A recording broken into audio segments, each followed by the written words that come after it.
ചർച്ചയെ പറ്റി പ്രതിപക്ഷ നേതാവ് വിശദമായി പറയും. എല്ലാം തൃപ്തികരമാണെന്ന് വിശ്വസിക്കാല്ലേ? നമ്മള് ചിരികണ്ട അറിഞ്ഞൂടെ? ഞങ്ങളൊക്കെ സന്തോഷത്തിലല്ലേ ചിരിക്കുന്നത്. സന്തോഷത്തോടെ ഇലക്ഷൻ നേരിടാൻ പോവുകയാണ്. പിന്നെ വളരെ ആത്മവിശ്വാസത്തോടെ. ഏതാണ്ട് എല്ലാ കാര്യത്തിലും തീരുമാനമായിട്ടുണ്ട്. രാവിലെ വലിയൊരു വിശദാംശങ്ങൾ പ്രതിപക്ഷ നേതാവ് പറയും. തികച്ചും സൗഹാർദ്ദപരമായിട്ട് തന്നെ.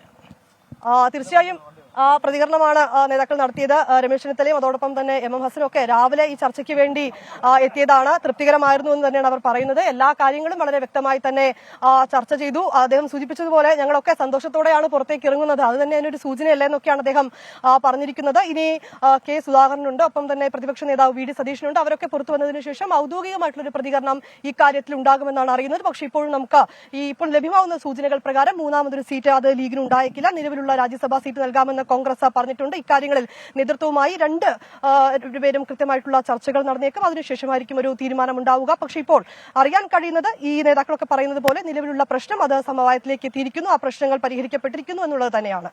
ഹാഷ്മി.